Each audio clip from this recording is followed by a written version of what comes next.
Yeah, guys. It's been a while since I've done a live, so I thought now I've landed at a net place, and for the first time in a long time, I've actually relaxed and recovered like 100%. So I thought, why not do a live today? That would be an awesome time.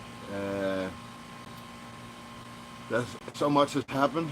I haven't even could keep track the last couple of weeks. I tried to upload videos of everything, but when I sit down, when I relax like I did the last 2 days, I find so much on my phone that I even haven't shared yet, So I say, oh yeah, that happened too, and oh yeah, so yeah, it's been crazy. Uh, I came to Annette. She brought me here from Louisville. She actually came and got me and drove me here, and she treated me like, yeah, well, like I'm a king, you know. She's a really good woman, and she's treating me like, yeah, I can't even think of ways to thank her for what she's done. So, so yeah, uh, I'm right back. As you can see, the big bags under my eyes are gone, and uh, the energy is back. So that is a big part of coming here. I was dead just 2 days ago. Again, I was dead when I come to Sharkies. I tried to relax down there, but I still had a journey in front of me and a time plan. I needed to get back here before this weekend because Annette, Patrick, and I are going up to Superior Lake in the northern parts of your country, and I'm really looking forward to that. So I had a time schedule that I needed to keep in order to be here. So I've been under a lot of stress the last 2 weeks. Uh, yeah, basically because I choose to travel like I did, and as you saw, obstacles were on the way, and that's just life. When you choose to do it like that, when you choose to travel uh, without a bigger plan, without uh, a, a big wallet and stuff like that, obstacles will appear, and you have to rise with the occasion. So that means that even when I was spending a couple of days at Sharky's place, I couldn't fully relax because I still had a journey in front of me. Makes sense. So, but now I'm here. Now I have another deadline, which is the 18th. I will land in Denver, but I have plenty of time now to relax. You know, the stress is gone, and if it wasn't, then Annette just basically within the last hour gave me a very, very deep massage that, well, nearly put the bear to sleep. I was nearly hibernating on that one. so, so if I seem like I'm a little tired, that is also because of it. That she's really good at what she does. I have to say that. I've tried different, both physical therapists and massages, and I can say that Annette, she knows her stuff. Not only did I feel relaxed and detoxinated, I also felt like she hit some joints that hadn't been pulled in for a while. Especially my hips is a bit tight, and yeah. So I feel even better now than I did before I came here. This is the first time. Even before I came here, I was under stress, the planning and all that, in order to get here and make money for it and make sure everything is okay at home and uh, give me the best chances to succeed over here. I used at least 4 to 6 weeks on that at home, so this is kind of the first time in 8 weeks that I can truly relax. So I thought today we were just gonna shoot the breeze, talk about anything and everything, that I experienced on this road.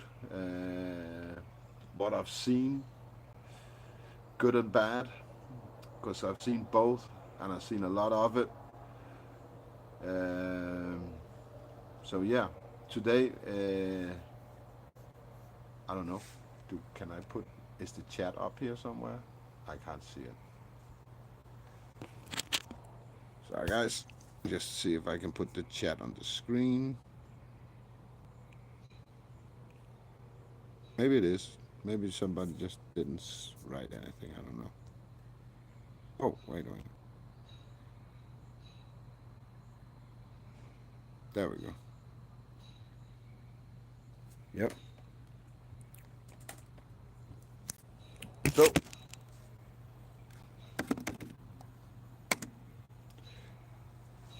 so let's start from the beginning. I landed in Chicago. I didn't have any plan for Chicago. That was the first day that I was in Chicago was just a jumping board for to getting to Louisville and Indianapolis.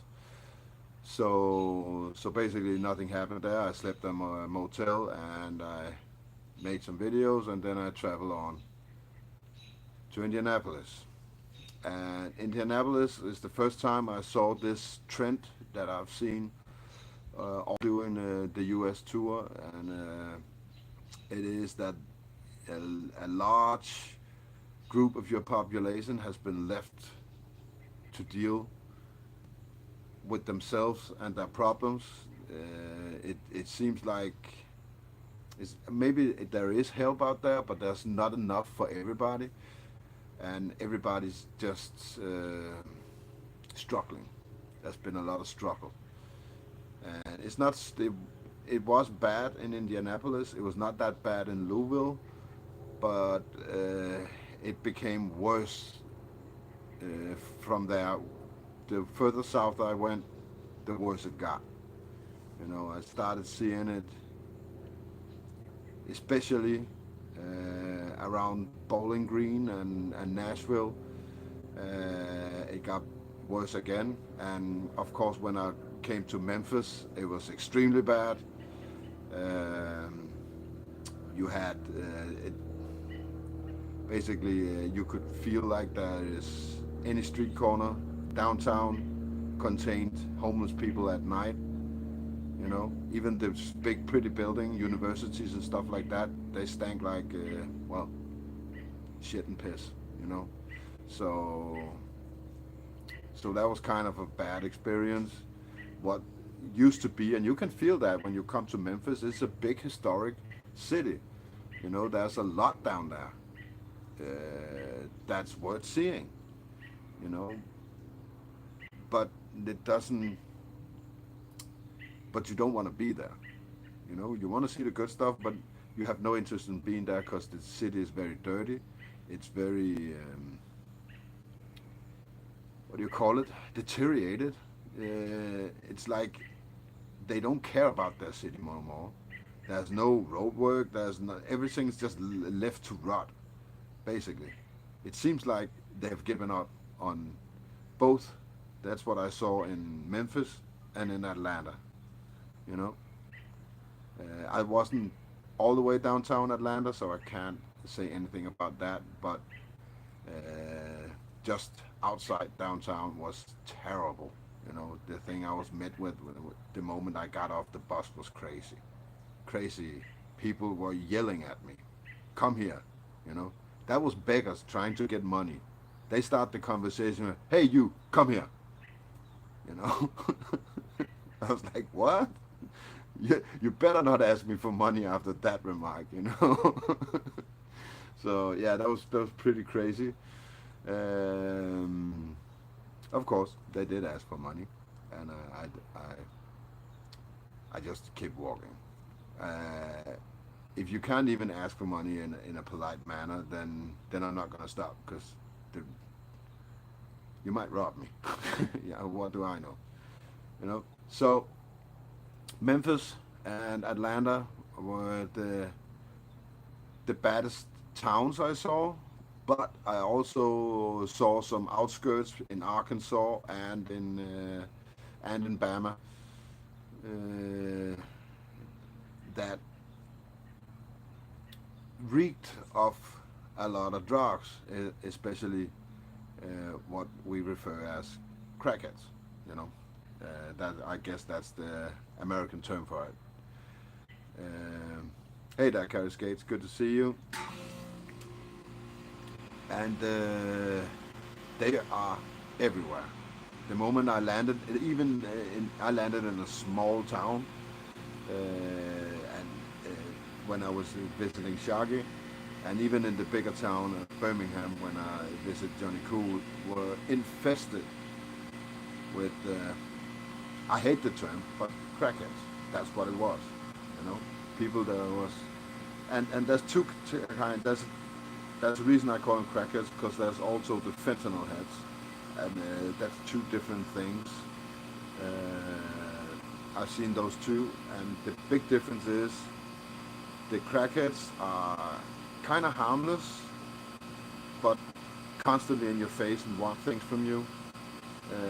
And the fentanyl heads is in a psychotic state, walking around in small cycles, and potentially dangerous. Especially in Memphis, I was told by a lady in the car on the way to Memphis. She told me that the gangs down there didn't want to do the dirty work. So when outsiders like me came around, they would hand a gun to the homeless people, those on fentanyl, those in debt, to go around shoot people that they want off, you know.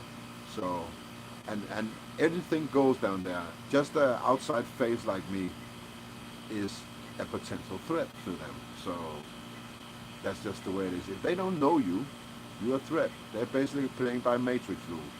You know, if you are not part of this, you're part of the system. That's how they see it. And I got to feel that. I haven't told this story on my own channel yet. I touched on it on Johnny Cool's channel. But some shady dudes chased me out of town down there in a very unpleasant manner, especially under my conditions. I made a big mistake. After I decided not to walk no more and to take a bus to Shaggy's, I decided to go to the bus station, which was at the airport, but I decided to walk there, you know. And I walked from downtown to the airport, which is 9.7 miles, a big walk, like a 3-hour walk. And yeah, I was warned, and I got exactly what I was warned about, except they didn't shoot me, so I guess that's a good thing.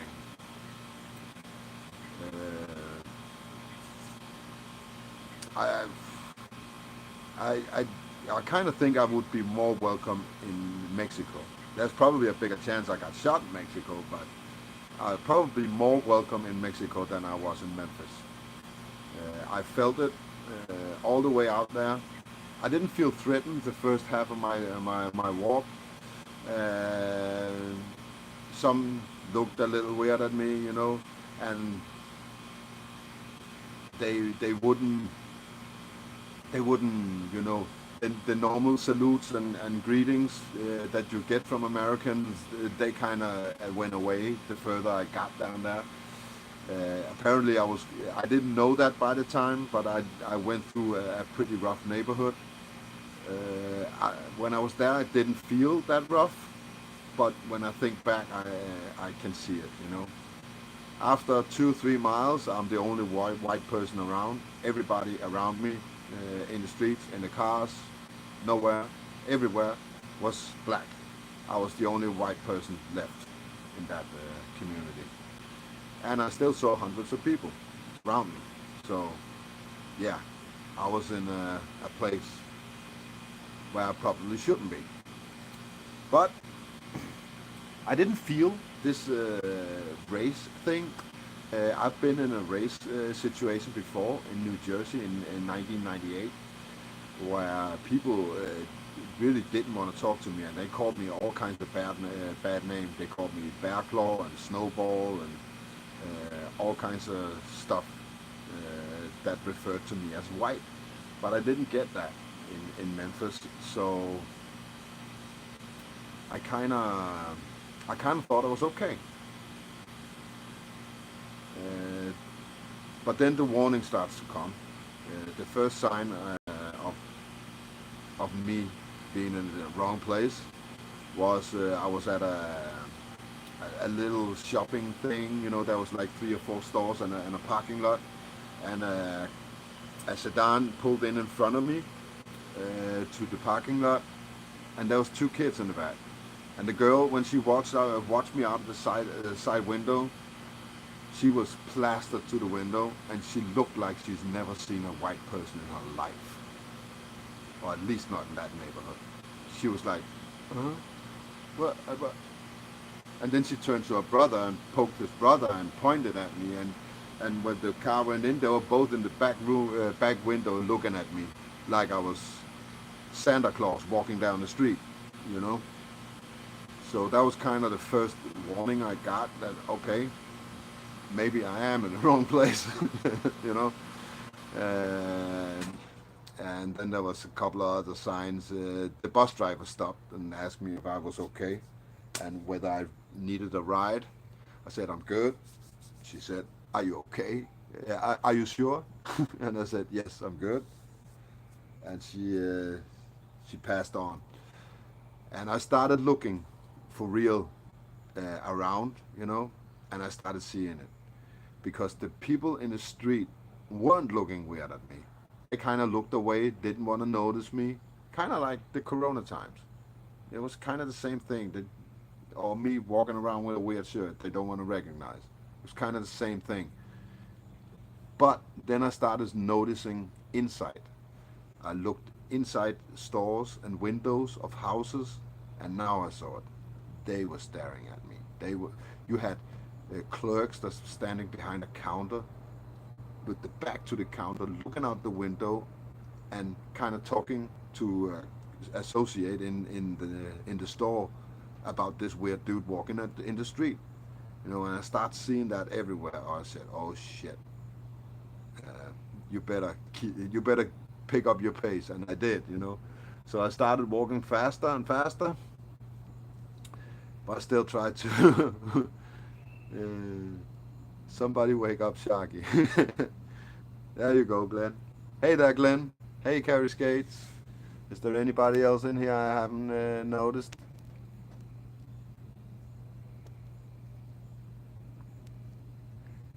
Excuse me, but the chat is a little small, so I had to stick my face all the way into the camera to see who's there. Um, and yeah, uh, 15, 20 minutes after that, it started happening. 6 miles out, I had 3 miles to go, and that's where things took a turn for the worse. It, at first, a guy came on my side on a bicycle. He drove next to me. First, he asked like some control questions. I think it was because he wanted to check if I was carrying. He asked me if I was a Marine, and he asked me stuff like that. You know, if I was a soldier and where I was from and stuff like that. And when, because I answered truthfully, I said I was from Denmark, Scandinavia, and I'm just passing through and stuff like that. Uh, and then he saw, he kind of figured that I was not packing, and he started talking smack. For just right there, he just flipped on a coin and start saying, "What the fuck are you doing here? Get the fuck out of Memphis! Don't you think you took a wrong turn somewhere?" and stuff like that.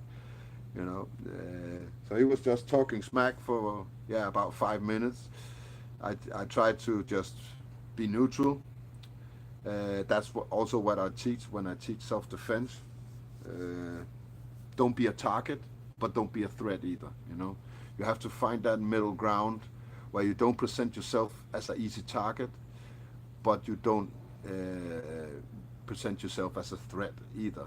So you need to keep yourself in that neutral zone uh, where they still have to think about jumping you, you know, Because if you just say, "Oh, I'll get out of here fast" and stuff like that, if you start doing that, then you're a target. So I kept my posture, I kept my chest up high, and I kept my swag, and I just said, "Look, mate, I'm not your enemy. I'm just passing through. I'm going to the airport. You want me out of Memphis? I'm on my way. Let me go." You know, kind of in that nature. So uh, it seemed to work as Levi's thought. He talked smack for around 5 minutes, and he drove off. And then I picked up the pace again. And remember, at this point, I walked 100 miles within 5 days. My feet were fucking killing me. I couldn't even run. If I needed to, I couldn't run. My feet were full of blisters, and when you walked on them too long, it's like the bones go through the meat.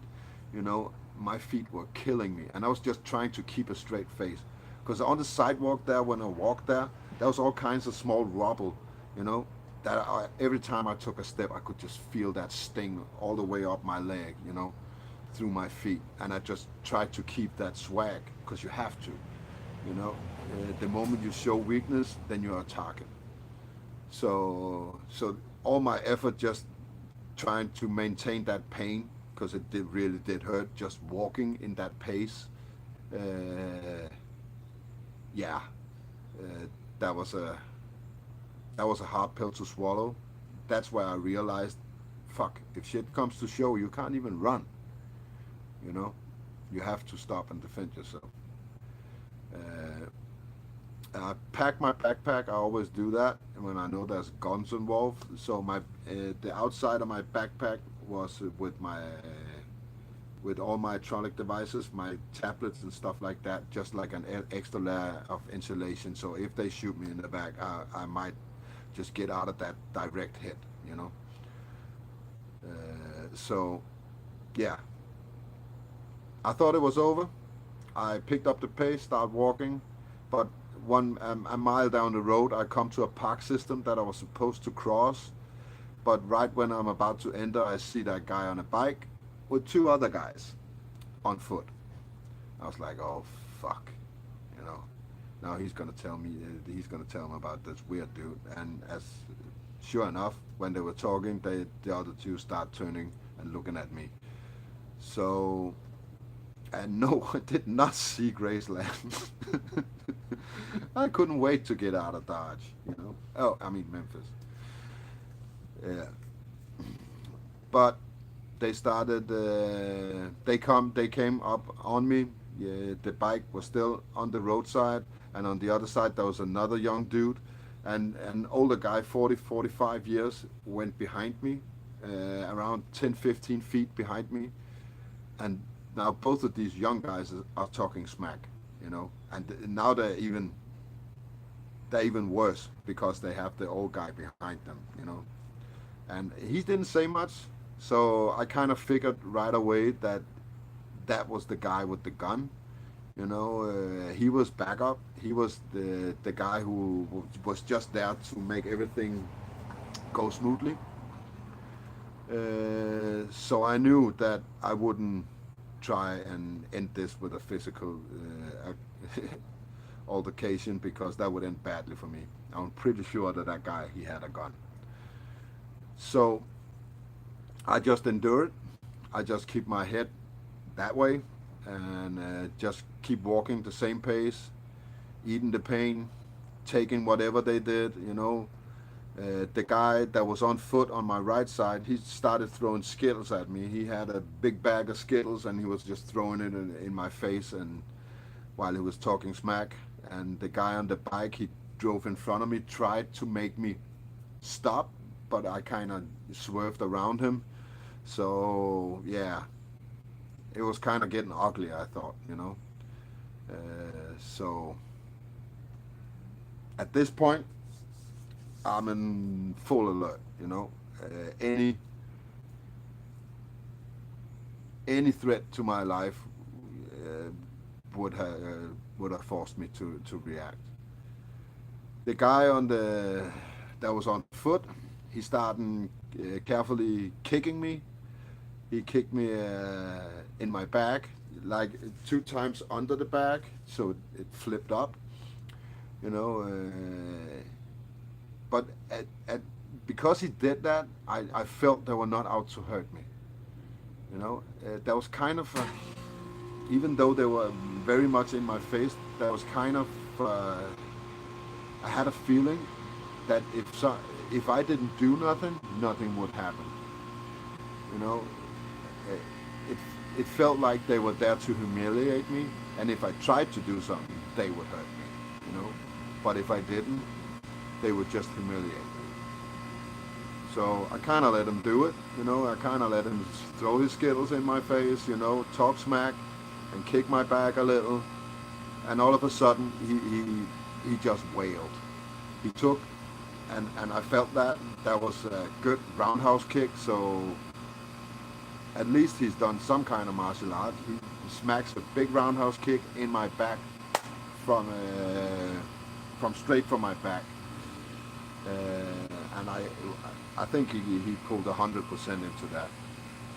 Almost knocked me over forward, but I just kept walking. And that's why the guy in behind, he says, no, no, no, no, no, no. And he said that to the guys. So basically he didn't want him to hurt me. And yeah, I just ride that wave and see, I just tried to get as close to the airport I could get before it went down. You know, that was my thought right there. Just get as close as you can before this went down. You know, get as close to a freeway or a fence or something you can jump. You know,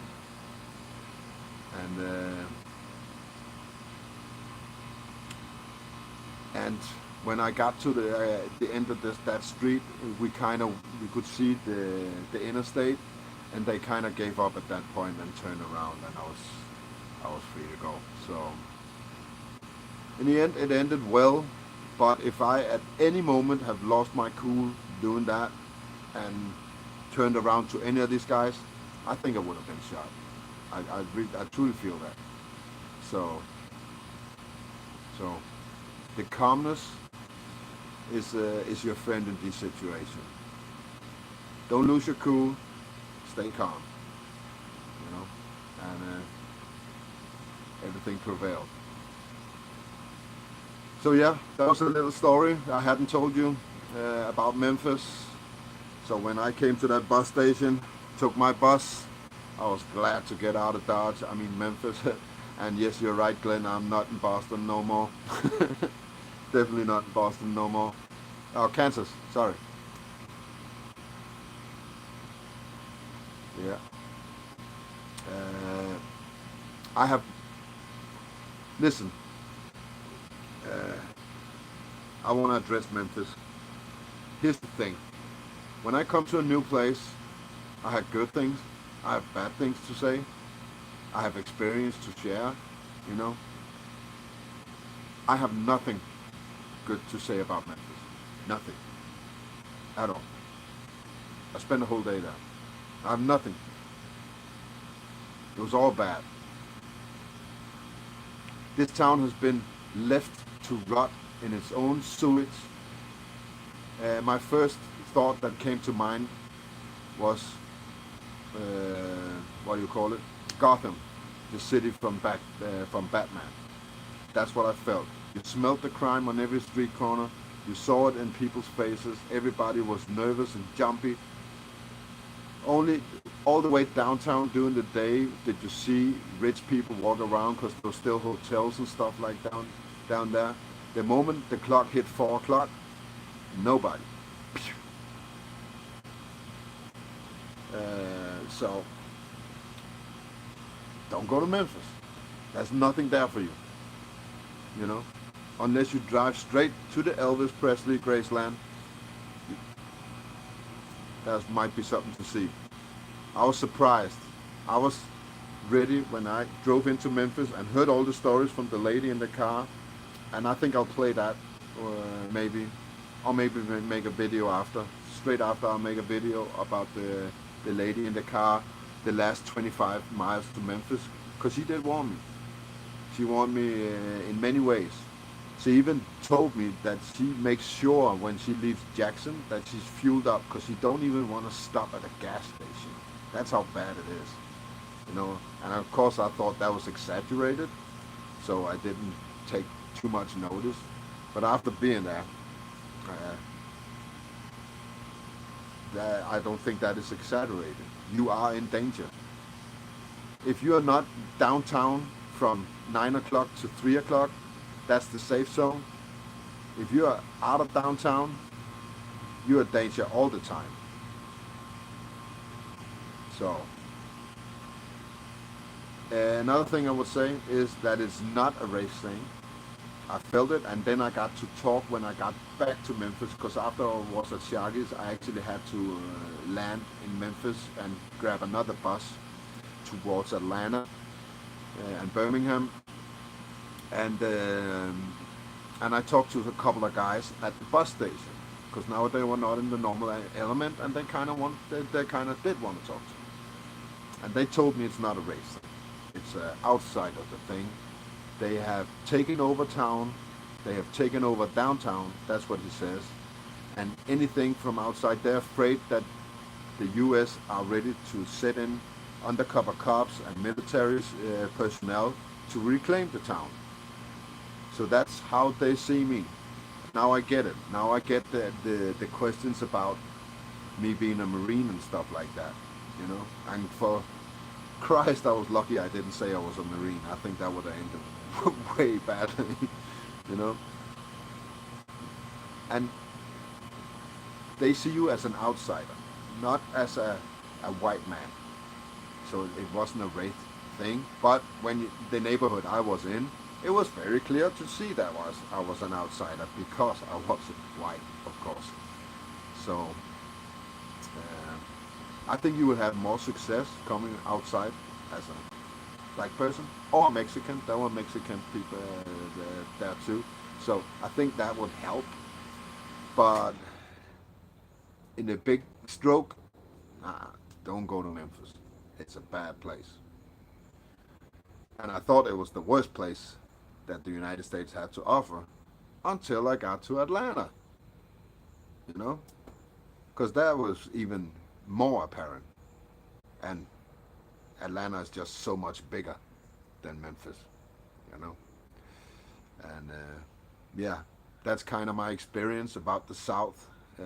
It's good and bad. Good because I got to meet some friends down there that I care about, Shaggy and Johnny Cool, and they're, as everyone I've met on this tour, exactly as they perceive themselves online. Good people, willing to accommodate me, willing to have the good talks, and that's what I felt when I came to Shaggy's and Johnny Cool. They both had the urge to talk because they have halfway awake people around them, but they need somebody on their level to face, and I felt that when I hit Shaggy's, and I felt that when I hit Johnny. You know, that's what we have. You know, that's what I can give when I visit them. Is a guy to talk to on their level, and we had some really good conversations. At Shaggy's, me and Shaggy, we talked about what we call weird stuff.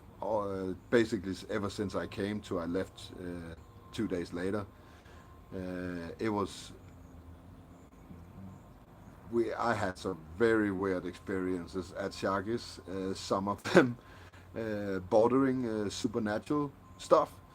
I got chased by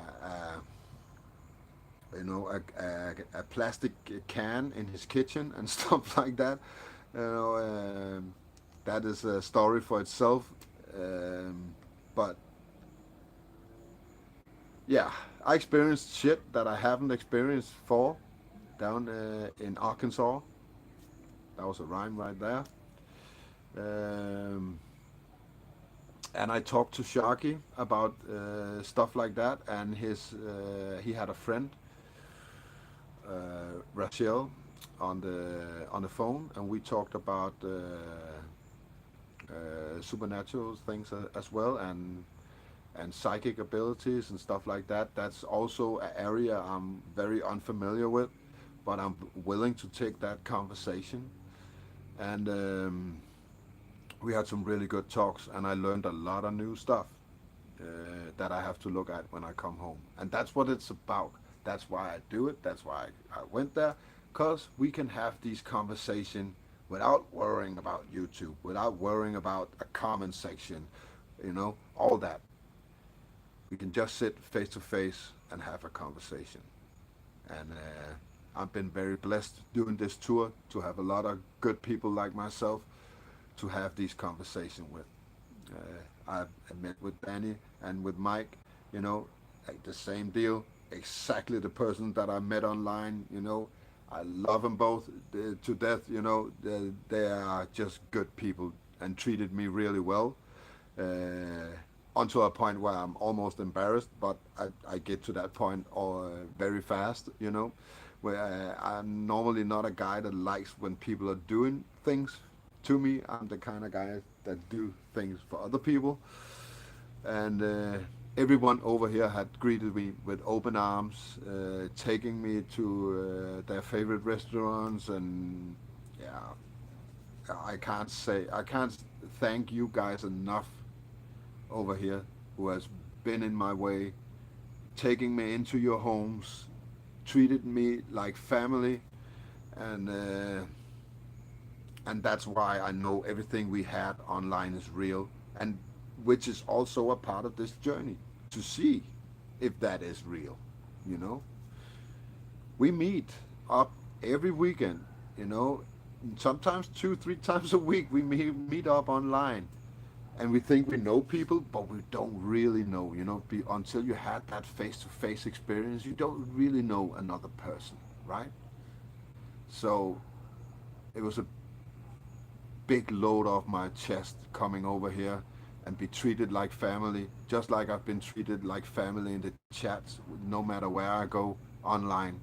That everybody is just exactly who they perceive them to be online. That just makes me feel so good inside. I can't even explain it. And now I'm at Annette's. Annette's is doing all kinds of wonderful stuff to me. And again, I'm on the verge of being embarrassed, you know.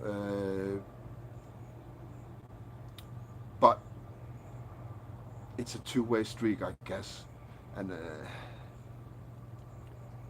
I want to thank Annette and Mike and Danny and Sharky and Johnny Cool for everything they've done to me, but I don't know how in this situation.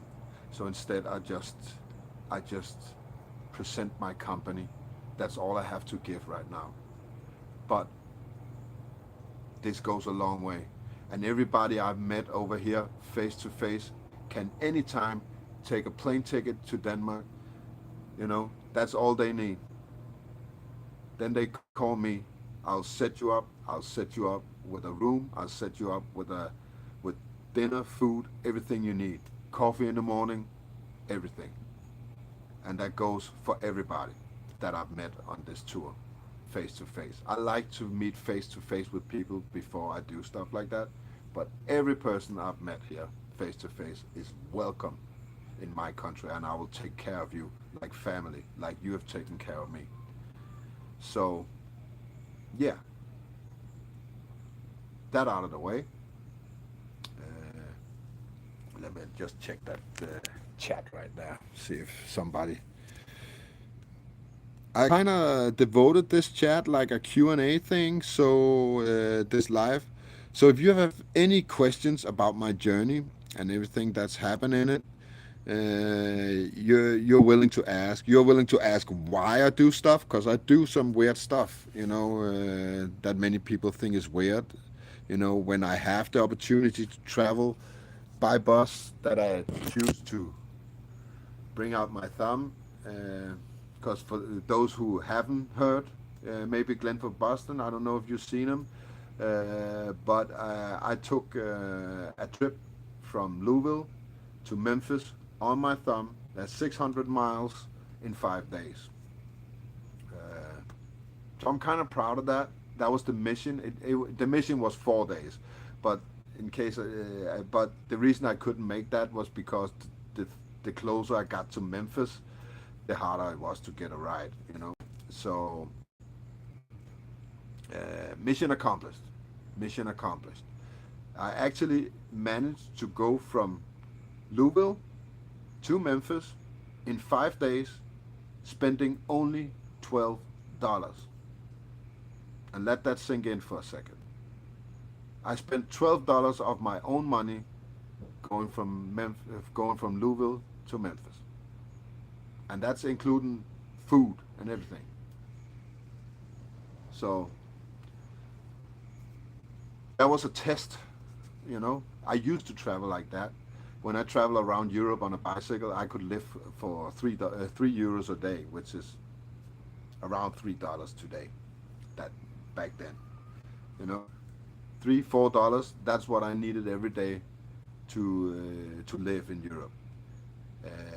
I used to have that survival instinct that I could just draw on when I was out there. If I'm doing like this, it's because there's a lot of mosquitoes out here. I'm doing a little uh, digital karate on them. So yeah, so I used to be real tough in that situation. You could throw me. I used to be a guy you could throw off anywhere, and I'll make my way home, no problem. Uh, but I kind of lost that guy doing all my fatherhood years. It kind of makes you soft inside. So that was also a part of this journey, is to find that inner beast that can get shit done when it's necessary, and that was what that trip was about. It was about saying, okay, now you take $20. That's what I started with. $20.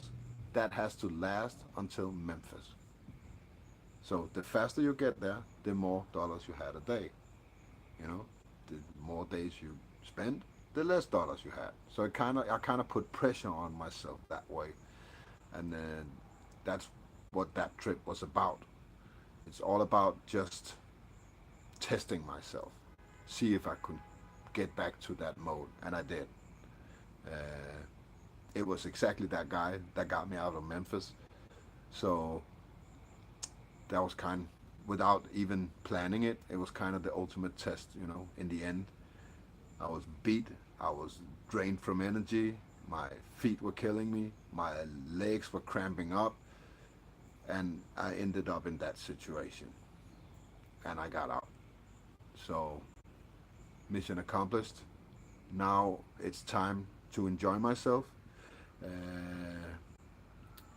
and Annette, she has booked a cabin at Superior Lake, way up north.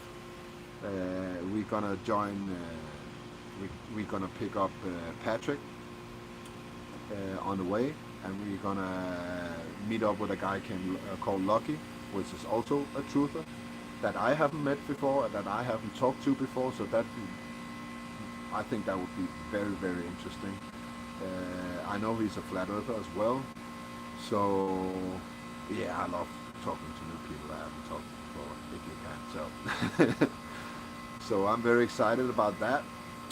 We're gonna spend, I think, 4 days up there. We're gonna leave on the fourth day, and yeah, relaxing, shooting the breeze, making campfires, doing all the shit that I haven't had time for so far. I'm really looking forward to that, and I can't thank Annette enough. She set this up over, not it's not something she just did over a couple of years. She's been planning this for weeks. We talked about it a couple of weeks ago. Actually, it was when I was flying to, I think it was to Myrtle Beach. I talked to Patrick about meeting up, and then it became a meet up with me, Annette, and Patrick. And Annette, she's just been working on setting this up, and she even moved her own vacation to this week in order to set this up. And I don't even know what to say to that. That's just amazing. So I know I'm gonna be in a good time because I'm in very good hands here. You know, Annette, she's had my back from day one, and I landed in this country. She's been there every time I make a cranky video about all the shit I see. Annette is there to put in a good comment, and so yeah, that's that. And in Patrick, I have a man of God and a good friend that I've talked to also. I think maybe a year's time I've talked to Patrick. So this is gonna be an awesome time, and a potential new friend in Lucky. So yeah, that is what the next 4 days is gonna be. Why? Uh, and it's just gonna be me. I won't be doing all kinds of lives and videos from up there. I'll shoot some and I'll show you at a later point. But in those 4 days, I just want to unwind, and I'll be back on my digital self on Thursday. So that's what I that's what I had to say. That's what I had to share. That's new. But then I like to talk about everything. If you have questions about anything you've seen so far, if you have questions about the way I look at our buildings, because I actually developed a new theory over here because I've seen a trend doing uh, my traveling through America, and I kind of see that there is not only a fake history, but also a fake narrative before the history. I actually think they kind of switched it around. um that they didn't write the history according to their buildings, but the other way around. They kind of made the buildings after their history. They created a false history, and after that, they created the sets to implement this false history. And if you haven't seen my videos about buildings, then you probably don't know what I'm talking about. But what I'm seeing is that there are stages in every town I come to. It was in Chicago, Indianapolis, Louisville. It was not that bad in Louisville. That was actually most genuine building, but there was a little area where there was the same thing. But down south, it was very apparent in all the cities down there that I seen, especially there's squares where all the buildings that towards the square are fronts. It's just a front. It's just a facade, you know, with a crude uh, brick building behind it. So that is that's kind of what I see. If you have questions about what I think about that, speak up, because I'm not always the best to explain it. My American style of talking gets better and better, but I'm still a Danish guy trying to express myself in a different language, so some things do get lost in translation for sure. Um, I can't see it from over there. I'm sorry. I just have to see my ugly mug over here.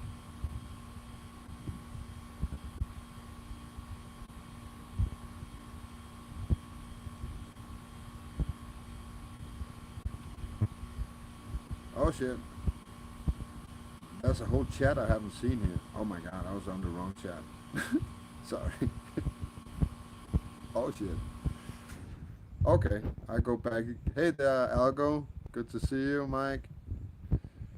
Who is else come into the chat? Censored Cactus, good to see you.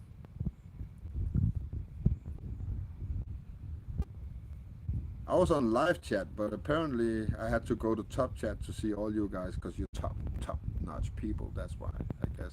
You're here, Patrick. Good to see you. And Annette, of course, is here, but I knew that.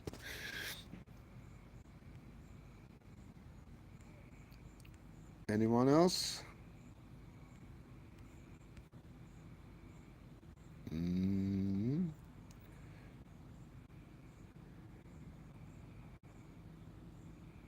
okay, let's see, Mike. You have questions. Question.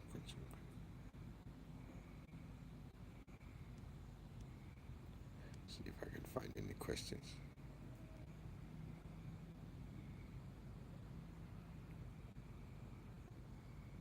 New York downtown?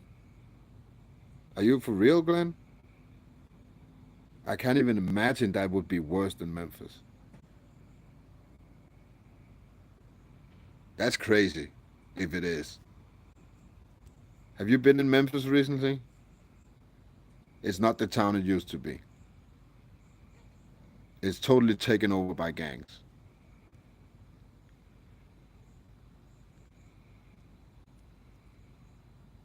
Um, what is that I'm not supposed to go and find out, Mike? Now I have to go back and see what that was, Glenn. Glenn said something.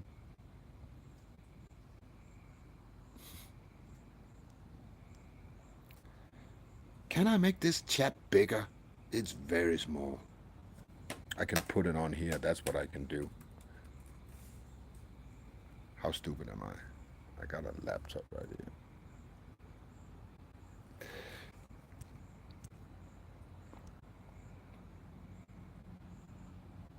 Lurker's rule. So my question, now that you have seen many American people, tell me what you think. Ooh. Yeah, that's a tough one because I've seen it all. I've seen it all. My biggest problem is that the TV rules over here. You know, my biggest problem is the way that the Americans are living. It's not the Americans as people. When I talk to them, they're really nice people. But the way they're living, in just work, fast food restaurants, yeah, the culture, your culture is dying. You know, everything that United States, what I think United States used to stand for, seems like it's dying. It's dying in this fast food culture where everybody just seeking the next comfort, seeking. I don't know how to say this, but it's. I've been in the United States before, and I met a lot of loving and caring people, and they are very far in between these days. If we take you guys that I've met over here out, I can count nice and good people that function, well function. I can count those on my two hands, and that's just being real. You know,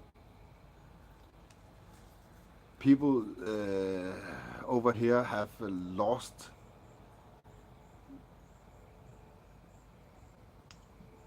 I don't know. I don't know. I don't know the right word. The thrive of being an American. You know, they have lost that American dream. Nobody believe. That's what it is. Nobody believes in the American dream no more. I think that's it. You know, they've given up on that, and now they're just floating around in America, working, eating fast food, watching TV. You know, all the bad stuff. And many people don't like their lives over here more than in my country. In my country, let's say we have a poverty. We have 20% of the population under a poverty line. It's much worse over here. Much worse. I'll say 40, 50% at least is under the poverty line over here. At least what I see. Of course, I haven't been in the rich neighborhoods, but I guess there's not as many people as I've been seeing in the towns, you know. And even downtown in the big towns, I see more people that are struggling than I see people that are floating above it, you know. So I still want the chat up here. Just sorry, guys. But it's a good question, Mike. But it's also a question that's difficult to answer because I see every kind, you know. In my country, let's say we have a spectrum of people from 1 to 10. That's the spectrum I judge them from, you know. But over here, you have a spectrum from 1 to 100. And the 1 to 10 that I'm talking about is smack in the middle. That's instead of 1 to 10, that's from 50 to 60 on your scale from a 1 to 100. You get what I'm saying? So I see a shitload that's worse than in my country, but I also see people that are better in it than in my country. So it goes both ways. But we just have to admit that your your country is deteriorating. At least the south. Now I haven't seen much of the north, so I have to wait until I speak about that. You know, uh, but the south is falling apart totally. That's just the God honest truth, and it's actually really sad to watch. I didn't expect I didn't expect that from big cities like Memphis and Atlanta. Not in that degree. That's something I expect. I've heard about Philadelphia and Phoenix and towns like that. That's what I expect there. That's what I saw in Memphis and Atlanta. You know, so kind of hard stuff to watch as a human being. It's kind of hard, and it's kind of hard to help. You can't help them. You can't do nothing. You know, so it's hard to watch when you don't have a chance. At least in my country, in some when I'm walking, I can see a guy. Oh, you know what? I think I can help that guy. You know, but I can't over here. Not in the big cities anyway. I landed in Chicago, Glenn. I was in Chicago for well 36 hours before I left. Uh, I felt more safe in Chicago than I did in Memphis. How about that?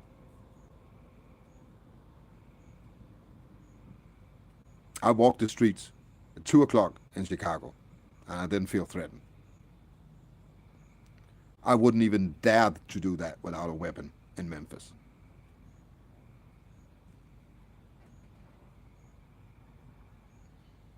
So I think there's a difference. Of course, Chicago has bad areas that's probably pretty bad. But if I went to downtown Chicago, I can go around there. It's okay. I don't feel threatened. Not on my life anyway. Maybe they want to rob me, but they're not trying to kill me. In Memphis, I got the feeling they were trying to kill me, that they wanted to kill me, and that's different. Thank you, Mike. But I just think I need a little more practice with those before I start before I start carrying a gun. You know, I'm a big believer in don't do anything you're not trained in, and and for those who don't know, Mike he took me to a gun range, shooting all the guns that he found in the river, of course, yeah, and he threw them back on the way home. But he took me to a gun range and let me shoot a 45, which was that was really awesome. um, I definitely know I've never been a gun guy, but that's because I was never allowed to be a gun guy. Uh, but after shooting with Mike and Danny, I kind of am. I think I will start on a shooting range when I come home, and I will dig in because in my country it takes 3 years in order for you to get a gun. You have to be in a shoot club for 2 years, and then you have to apply for it. And when you get your notification, then you can buy a gun. You can buy a gun that's yours, but it has to be in the shooting club for 6 months before you can start carrying it, taking it home. And even when I'm allowed to have a gun, it's not even an automatic carry. You know, just because I am allowed to own a gun doesn't mean I can carry it around. So I have to have a concealed carry permit for that, because you can't have an open carry in Denmark. That's totally illegal. So so I have to ask for concealed. And in my country, in most cases, you have to work with guns in order to get that permit. So yeah, I might have to be some kind of security or protection of some kind in order to have a gun. But with my background, it could be done. You know, I could open up my own martial arts schools, teach people how to do self-defense, have 3-4 years in a shooting range, and in that end, call myself, hire myself out as protection and get the permit. But yeah, back to shooting guns. I shot a 45, which was cool. I've shot one time before. I shot a 9mm, but that's nothing like a 45. Yeah, I couldn't even keep focus down range. The flash, I've never seen in a gun where there's a fireball coming out of it, you know. So yeah, that was kind of cool. But difficult. And as everything else, I realized right away, okay, this is difficult. I need to learn this. If I want a gun, I need to practice it on a weekly basis, just like I do martial arts. And I've said that many times before when people they say, yeah, don't do martial arts, I'll just buy a gun. Yeah, here's, here's the real world, dude. That takes time too. It doesn't matter if you learn martial arts or trying to be good with a gun. It's you still need to put in the work, put in the training in order for it to work. That's just how it is. So yeah, and I still got the hat, Mike. It kind of changed color. It's more brown now because I've worn it outside in the sun. But I really appreciate it. And this one is definitely going on the wall like a trophy when I'm coming home, because that has been with me all the way. So cool stuff. Um, and I actually, Mike, I have compliments on the hat down south. Down south, they know exactly what this is, even if I don't. You know, cool hat made. Damn, that's a cool looking hat and stuff like that. So I got a lot of compliments on it. Yeah. What else is in there? I give me a second, cause you YouTube bring the chat up here over here, cause I can't watch this close up. I must have it here.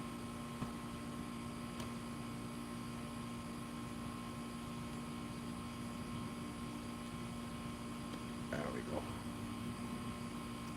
Just need to turn it down. Now I got the chat in front of me. Cool stuff with letters I actually can read.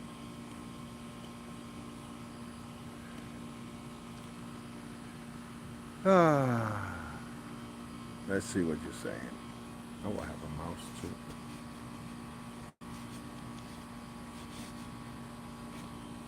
Even though it's not working. Yeah. Mm, you have walked with death a couple of times. Yes. I don't know if everybody knows that. I also had a weird cramp in when I was done walking to Memphis, I tried to walk further to Arkansas, and when I entered West Memphis over the bridge in Arkansas,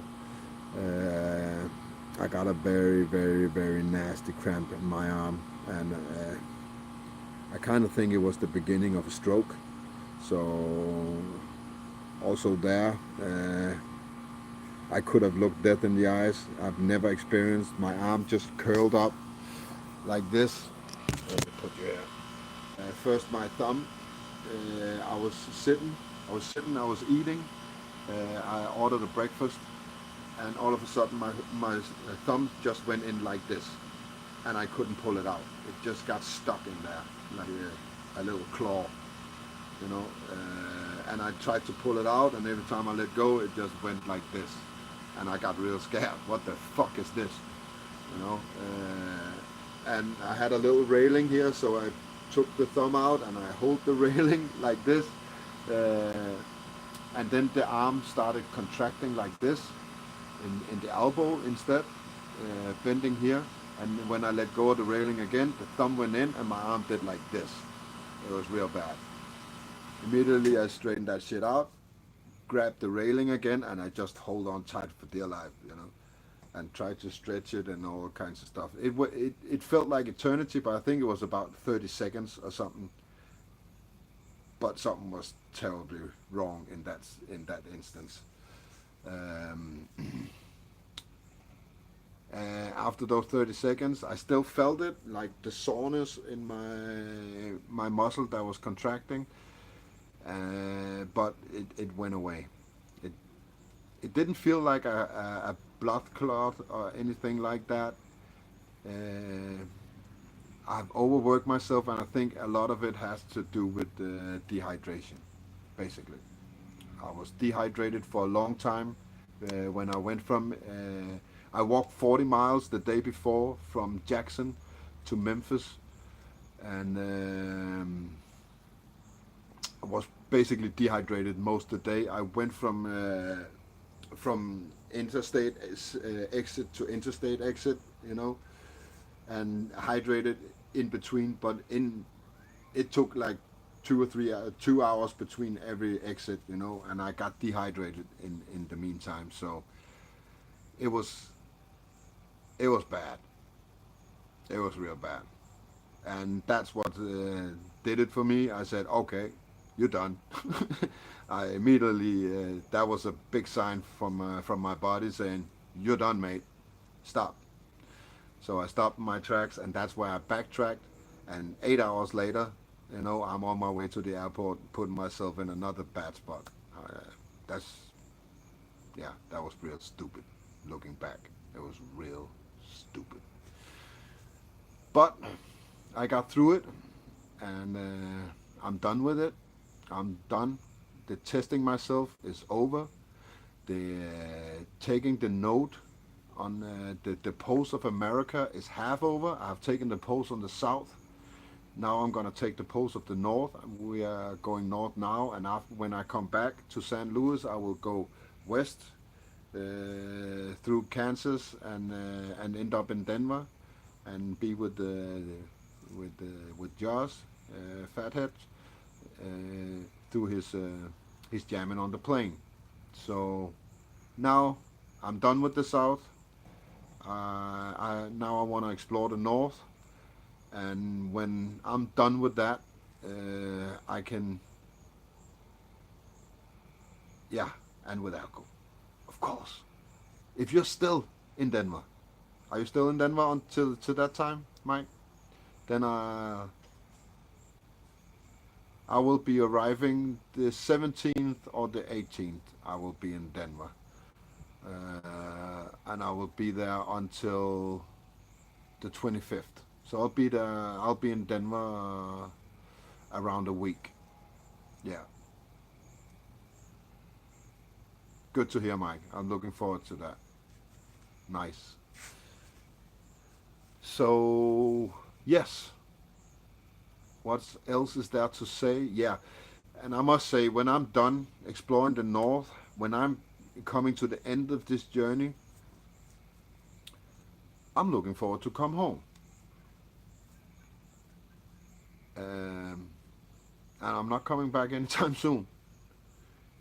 Um, I have found a newfound love for my own country, even though people are stupid and indoctrinated. There are worse places than my country, and I've seen them over here. So I'll return home with gratitude for what I got. I'll stop bitching about everything I want to change in my country because it's kind of, yeah, it's kind. I'm living in paradise compared to over here. I have nothing to complain about, you know. But sometimes you need to take that trip in order to see what you got, you know. Um, and yes, I miss my children very much every day. Uh, so, but I talk to them. I talk to my kids every day. Um, yes, and America is just the scale of human behavior and cultures are just so wide over here. You can find anything you want over here. You know, any population, any culture, any um step of the way. In truth, you can find. I believe you can find any group of people anywhere in this world. You can find that in the United States. So United States has stuff to offer too. Yeah, you just want to be in the right place at the right time, you know. Um, it's definitely going to be a while before I do a trip like this again, especially the trip down south, because I did some soul searching after I was done with it, especially after returning to Memphis and talk to some guys that really put in perspective in how much danger I was actually in at that moment, because you don't see it that bad when you're there. You know you're in a bad spot, but you're not really fearing for your life. But I should have, and it just put everything into perspective. You know, I can't go around getting killed. I have family that's waiting for me. So yeah, I'm done with that for a while. I'm not done traveling around and exposing this world. I truly have felt when I was over here that this is part of my calling here in life because I have that ability to do it. I always believe that if you have the skills to do something, you're obligated to do it. You know, if you have the opportunity to help people, you're obligated to do it. Uh, so I kind of felt, even though it's been rough, I kind of felt that everything I've done over here is kind of a calling to me. That this is what I want. This is what I want to do. Travel around, try and help people, try and expose what's wrong with the world. You know, have good conversation, learn new stuff, be better, be smarter. You know, and take that home. And for the first time in my life, I know what I want, and I know exactly what I want. I want to open up a place where I can help people, and I'm gonna do it through what I know, philosophy and martial arts. So I have decided to open up a school in Denmark. It's gonna be I call it a self-defense school. I haven't thought about the name, but maybe it's gonna be in the order of polar defense, some kind of thing. Now I'm on that role anyway. Um, I know what I want. I want a big place where I teach people who have lost in life It's not necessarily about age and cultures and beliefs.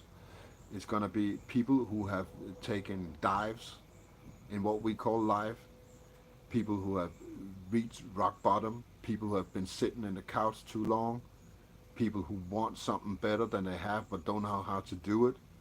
That's gonna be the that's what my school is about. Is about bettering people every day. You know, give them something to stand up for. You know,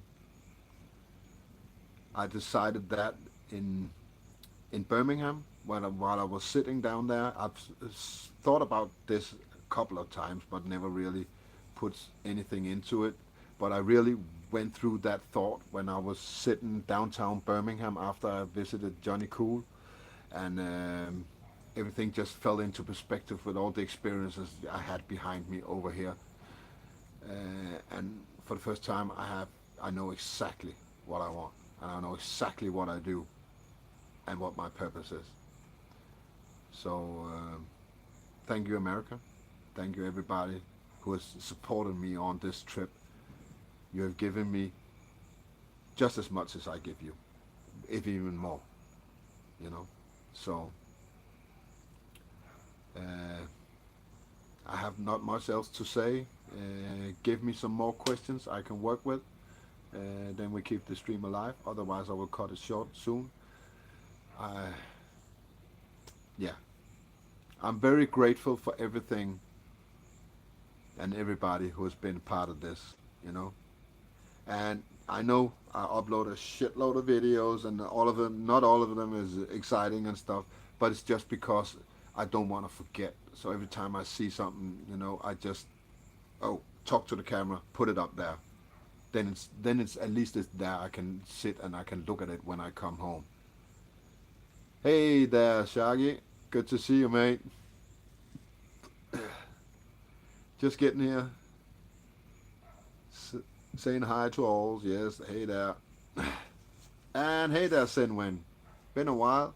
Good to see you. And Creek Mary, good to see you. Yeah, and yeah, exactly like Creek Mary.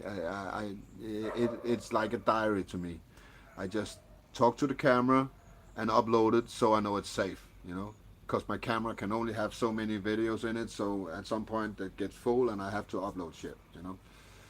So that's what I do. That's why there's all these updates and videos. I'm not only talking to you guys. I'm also talking to me so I can remember all this shit when I come home.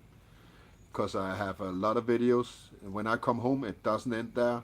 I have a lot of videos on the planned for things that I want to do. Reviews and stuff like that of what I've seen over here. I'll do simple stuff like reviews of motels. I've taken notes of every motel I've been in and what's good and what's not. I have visited most of your fast food restaurants, at least on my way. I'll do a video about a review on what I think about that, and rate them. So I'll do a lot of shit when I come home too. Um, so let me see. There's a question from Mike. What do you think of the food here, Brian? Okay. Uh, Again, it's the same thing. It's this big spectrum. You have a lot of shit, but you also have really great food. You know. The problem is when I travel like the way I travel. I travel between all the fast food, and that is definitely not good. That's terrible, and I actually think in some cases it's designed to hurt you, which makes it more sinister than just feeding you shit. They're feeding you things that actually is designed to hurt you, and I'll do a review about that too, because it's not all of them. It's not all of them, but there are certain chains in this country that when I eat it, stuff happens to my body that should, because I'm not used to it. You know, it destroys my stomach. It starts to give me blisters on my hands. I don't know if you can see them. These are big blisters after eating fast food. Like the nasty stuff, my body is pretty good at expelling shit, you know, and I could feel the days when I eaten a lot of fast food, it's starting coming through my skin. You know, I basically have pimples and acne and stuff that I never had in my life before after starting eating over here. So yeah, and it's especially certain chains that I have experienced that are worse than others. But I'll do that when I come home, because starting doing saying stuff like that will definitely get me a strike. Definitely, you know. Uh, yes, and I am now, Glenn. Thank you. Little late, but yes. But I also experienced why Americans eat so much fast food is because sometimes it's just the only thing that's there. Yeah, unless you really know a place in every place of town, you know, you have to, you know. And I'm not only talking about McDonald's and these chains, you know. Also, you have a lot of other small places that are fast food, you know. Indian places, Mexican places, uh,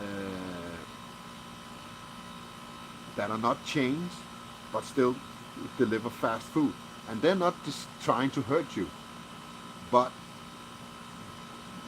it's still shit that they serve, you know. So I have experienced both ends, and thank you to you, Mike. I experienced some of the good stuff, and also I was there with Danny and the Muffin Chef. Um, at the same stage, we were at O'Shea's in Louisville, and I'll shout them out very proudly because both experiences I had there was really great food. You know, it was not this big, 3 dishes something, you know, but it was well made, and they would put some effort and pride into it, and it was really, really good. You know, so it's not like you don't know how to make good food. It just seems like many Americans forgot that that's what they want. You know, so there's very, very less of these places. And what I found out also is that in order to compete with all the fast food, your real restaurants is actually kind of cheap. And that's a big note. I made some videos where I say, American, do it right, you know, because you can get good food for the same amount of money or a dollar or two more, you know. You can get good food instead of eating that crap. It's there. I found it, you know. If you're willing to look, if you're willing to put an effort in it, you know, fast food is not needed, because the competition that fast food presents to your cafes and your restaurants is so great right now that they have to lower their prices in order to compete with them. So you can basically get good stuff for the same price. So that's a little something from an outsider. That's what I saw, you know. So yeah, good to see you, Mike. Take care. I'll see you when you get there.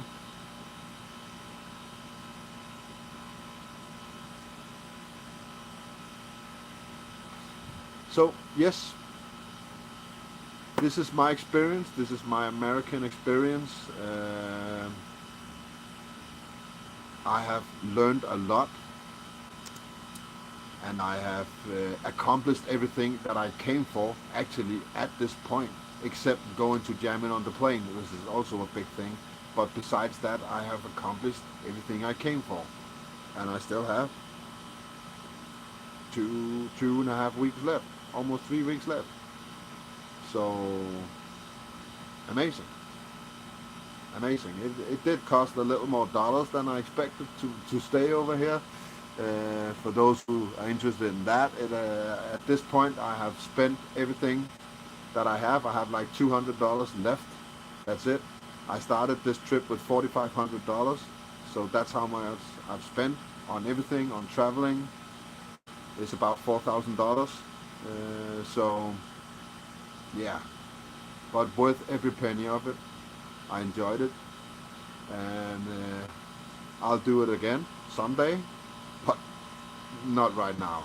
I need to lick my wounds after coming home from America. That's for sure. Uh, yeah, but again, good experiences, bad experiences, but I learn from everything. You know me. I learn from my failures as much as I learn from my successes. You know, if not even more. If I hadn't seen the South, I wouldn't have found my purpose now, and that's how you need to see it.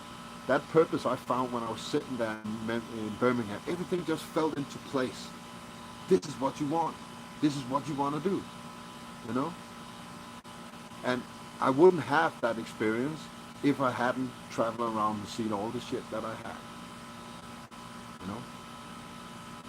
So everything happens for a reason. That's, I believe that truly. Even though, especially if after I entered the United States, because I've seen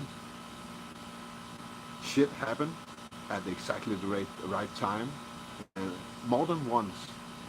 And when I come home, I'm gonna explore that, see if I can bring that to my own city, my own country, because I didn't experience that in that grade before I came over here.